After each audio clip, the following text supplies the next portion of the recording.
السلام علیکم ورحمۃ اللہ وبرکاتہ۔ میرے محترم ناظرین کرام، آج کے اس درس میں آپ کے سامنے نماز جمعہ کا طریقہ وغیرہ اور سب نماز جمعہ کے متعلق آپ کو بتاؤں گا۔ جمعہ کی بابت نبی صلی اللہ علیہ وسلم کا فرمان ہے، الجمعۃ حق واجب علی کل مسلم فی جماعت الا اربعۃ عبد مملوک او امرأۃ او صبی او مریض۔ جمعہ ہر مسلمان کے لیے جماعت کے ساتھ پڑھنا ضروری ہے، البتہ اس سے 4 قسم کے افراد مستثنیٰ ہیں۔ پہلے نمبر پر غلام، دوسرے نمبر پر عورت، تیسرے نمبر پر بچہ اور چوتھے نمبر پر بیمار۔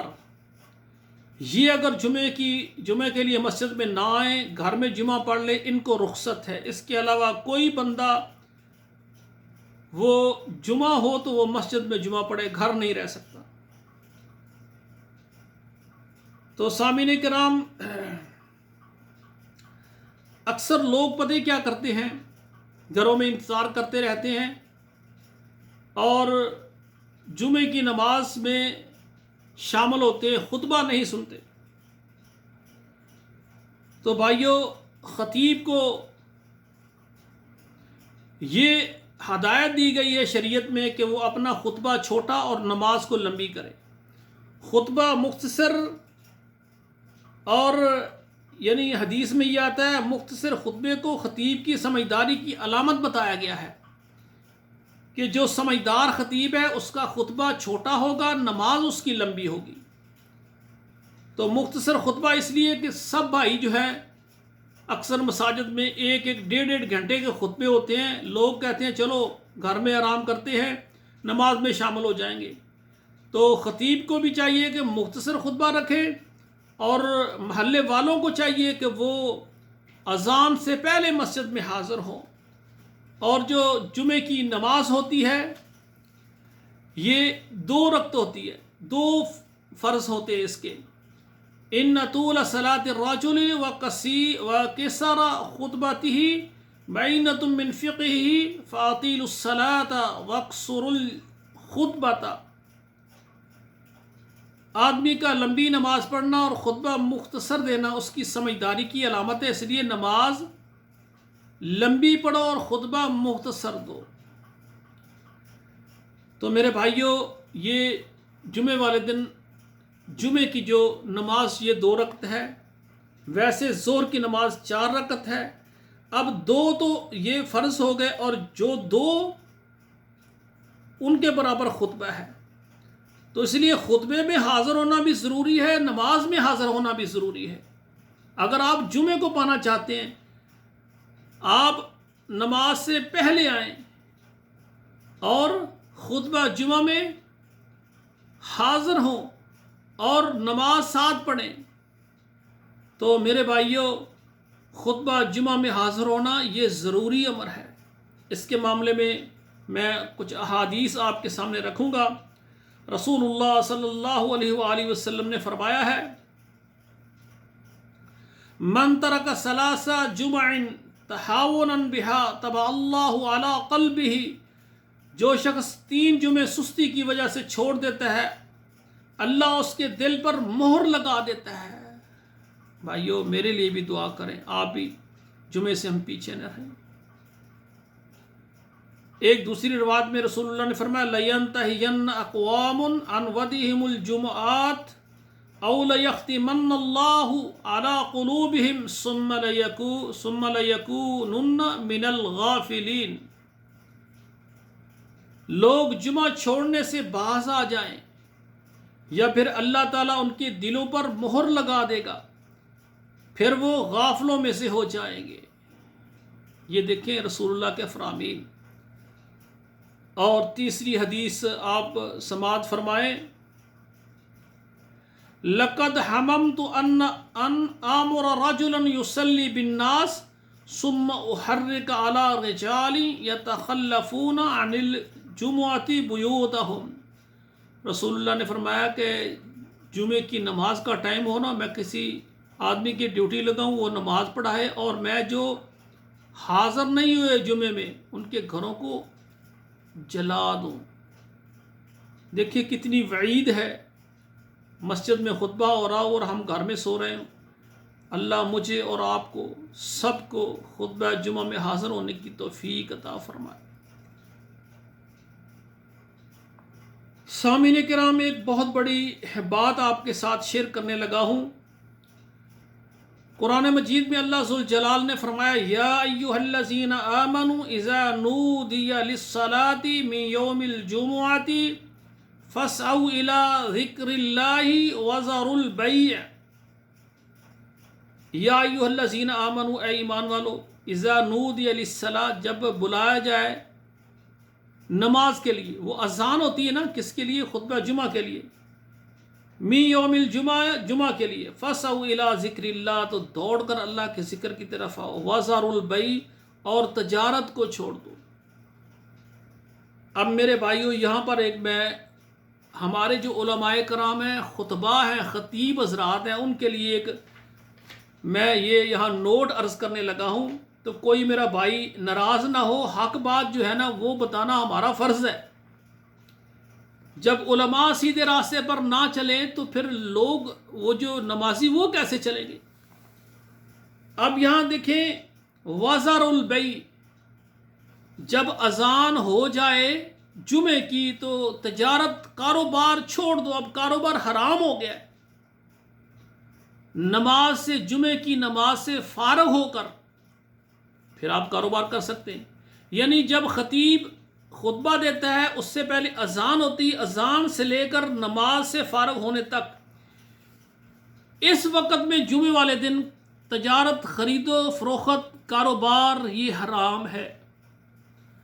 اب سارے محلے والے سب مسجد میں جمع ہو گئے ہیں، اپنی دکانیں، فیکٹریاں، کاروبار بند کر کے آ گئے ہیں، اپنے مال مویشی، اپنی زمین، اپنی جائیداد، ہر قسم کا کاروبار وہاں سے فارغ ہو کر مسجد میں آ گئے۔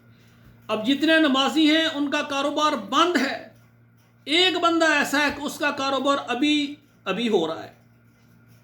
یہ میں بڑے افسوس سے بات کر رہا ہوں میرے بھائیوں، ناراض نہیں ہونا۔ دین وہ ہے جو اللہ کا قرآن ہے، یہ اللہ کے قرآن کی بات کر رہا ہوں۔ وذروا البیع، تجارت چھوڑ دو۔ اب سب بھائیوں کو، جو بندہ جمعہ پڑھا رہا ہے وہ تجارت کر رہا ہے، اب دیکھیں وہ دوسرے علاقے سے، دور سے، جہاں سے بھی آیا ہے جمعہ پڑھانے کے لیے، تو اس کی تجارت شروع ہے۔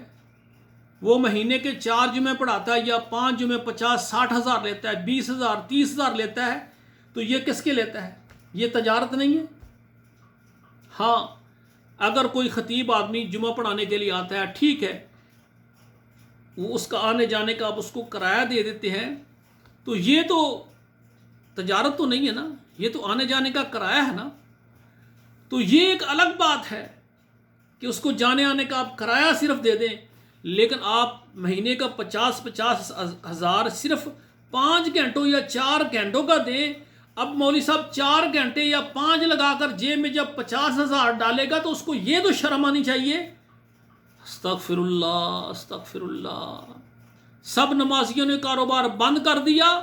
میرے سینے میں 30 پارے اور میرے سینے میں حدیث کی کتابوں کا ذخیرہ موجود ہے، لیکن میں اس کے خلاف وذر البیع، میں تجارت کو نہیں چھوڑ رہا، میں تجارت کر رہا ہوں اور حرام کا مال لے کر جا رہا ہوں۔ میں نے پہلے بتایا کرایہ وغیرہ یہ ہے نا اس کا حق ہے، لیکن تجارت نہیں، کاروبار نہیں۔ اب یہ سوال پیدا ہوگا کہ اب ہمارے علماء کرام ہیں، ان کے کوئی کاروبار نہیں، تو پھر وہ کیا کریں؟ تو میرے بھائیوں، جو ہم نے خطیب مقرر کیا ہے پورا مہینہ، وہ ہمیں دین کے مسائل سکھائے، ہمیں ٹائم دے، ہم اس کو جمعے کے پیسے نہیں دیتے۔ یاد رکھو میرے بھائیو، یہ جمعے کے پیسے نہیں، کیونکہ وہ دن رات ہمیں ٹائم دے رہا ہے۔ اس کے پاس کاروبار کے لیے اگر وقت نہیں بچتا، خدمت کرتا ہے، تو اس کو ہم وقت کا جو ہے نا، وہ اس کی بچوں کا خرچہ اس کو ہم دے دیتے ہیں، دینا چاہیے۔ لیکن دوسرے علاقے سے آ کر صرف 4 گھنٹے، آپ غور کریں کتنے ظلم کی بات ہے، صرف 4 گھنٹے کے 50 ہزار۔ دنیا میں کوئی کاروبار ایسا ہے کہ 4 گھنٹے لگائیں اور 50 ہزار مل جائیں؟ سامعین کرام، یہ بہت ظلم کی بات ہے. تو میری گزارش یہ ایسے بھائی، اور اکثر میری بات کو مائنڈ نہیں کرنا، اکثر خطیبوں نے اپنی الگ مسجدیں بنائی ہوئی ہیں. کسی معروف علاقے میں، معروف شہر میں بڑی مسجد میں خطیب لگ جاتے ہیں، جمعہ پڑھاتے ہیں، اس کی تنخواہ لیتے ہیں. تو اس کے بعد پھر جو امیر لوگ اس کو کہتے ہیں بھائی میں نے ایک مدرسہ مسجد بنائی ہوئی ہے، تو وہاں بھی آپ تعاون کریں. کوئی اینٹیں دیتا ہے، کوئی سپیکر لے کر دیتا ہے، کوئی سمے لے کر دیتا ہے. تو وہاں بھی یعنی 5-10 مرلے کی مسجد بنا لیتے ہیں. مسجد بنا لی ہے، وہاں پر کوئی خطیب رکھ دیتے ہیں، اس کو 5-6 ہزار مہینہ دیا، اس سے جمعہ لے لیا. بھی آپ نے اگر مسجد بنا لی ہے اللہ کا دین کی خدمت، تو وہاں آپ جمعہ پڑھائیں. اگر آپ نے مسجد بنا ہی لی ہے تو وہاں جمعہ پڑھائیں. وہاں خود مسجد بنا کر وہاں جمعہ نہیں پڑھائیں گے. کیوں؟ دوسرے شہر میں بڑی مسجد میں پڑھائیں گے کہ ادھر مہینے کے 50,000 لینے ہیں، اور جو خود بنائی ہے مسجد اس میں کسی خطیب کو، چھوٹے بچے کو کسی کو منگوا کر چھوٹے، اس کو 5-4 ہزار ایک جمعہ، اس کو 1,000-1,500 دے دیا، اور ادھر یہ کام کر رہے ہیں. اور خود بڑے ایک مسجد، اگر خدا نہ خواستہ دوسرے مسجد والے دوسرے شہر کوئی اور چلے جائیں کہ بھائی میں آپ کو 10,000 زیادہ دیتا ہوں، تو پھر اجازت لینے کی بھی ضرورت نہیں ہے، اگلے جمعے آتے ہی نہیں. ایسے علماء اکرام بھی ہے، اللہ معاف فرمائے. تو میرے بھائیوں، جس طرح سب نمازی محنت مزدوری کرتے ہیں، علماء کو بھی کرنی چاہیے. علماء کو بھی تجارت محنت مزدوری کرنی چاہیے. رسول اللہ کی سنت ہے، طریقہ ہے، آپ نے محنت کی ہے. سبحان اللہ، سبحان اللہ. ہاں، اگر ایسے ہمارے بھائی جو اللہ کے دین کی خدمت میں لگے ہوئے ہیں لیل و نہار، تو جماعت پر ذمہ داری ہے کہ اس کے نان و نفقہ کا انتظام کرے. ان کا کھانا، ان کا پینا، ان کی رہائش، ان کی بیماری، یہ ان کا حق ہے، ان کو دے. لیکن وہ اتنا مال جماعت سے اکٹھا کرے کہ ہر سال 1-2 پلاٹ بنائے اور گاڑی کا نیا ماڈل لے. اتنی سہولتیں انتظامیہ سے لینا، یہ کوئی شرعی طور پر یہ علماء کے لیے نہیں ہے. جو اللہ کے لیے بیٹھ جائیں پھر وہ اللہ کے بن جائیں. ٹھیک ہے، جو ضرورت ہے وہ پوری کریں، بینک بیلنس جمع کرنے میں نہ لگیں. تو میرے بھائیو، یہ چند گزارشات ہیں میری آپ کے ساتھ کہ سارے تجارت نہیں کرتے. وہ کہتے ہیں اس وقت تجارت حرام ہے، لیکن مولوی صاحب کی تجارت ہو رہی ہے. اور جتنے علماء ہیں آج کل، خصوصاً پاکستان میں، ہر آدمی، ہر عالم دین، وہ اس تجارت کے ساتھ اپنی جھولیوں کو، اپنی جیبوں کو بھر رہا ہے. اور اس کو یہ آیت بھول گئی ہے، وَذَرُوا الْبَيْعَ. اذان ہو گئی ہے، نماز تک اب تجارت حرام ہے، مولوی صاحب کر رہے ہیں. اللہ ہمارے علماء کو ہدایت. جب تک یہ علماء ٹھیک نہیں ہوں گے ہمارے پاکستان میں، ہمارا کوئی حاکم بھی وہ ایسا نہیں آ سکتا جو عدل و انصاف کرے. جب علماء خود نہیں کریں گے، اپنے اوپر خود نہیں عمل کریں گے، تو پھر لوگ کیسے کریں گے؟ جیسے علماء ہیں، جیسے پھر حاکم بھی ایسے آتے ہیں. دعا ہے اللہ ذوالجلال ہمیں عمل کرنے کی توفیق عطا فرمائے. اقول قولی ھذا استغفر اللہ لی ولکم ولسائر المسلمین فاستغفروہ انہ ھو الغفور الرحیم.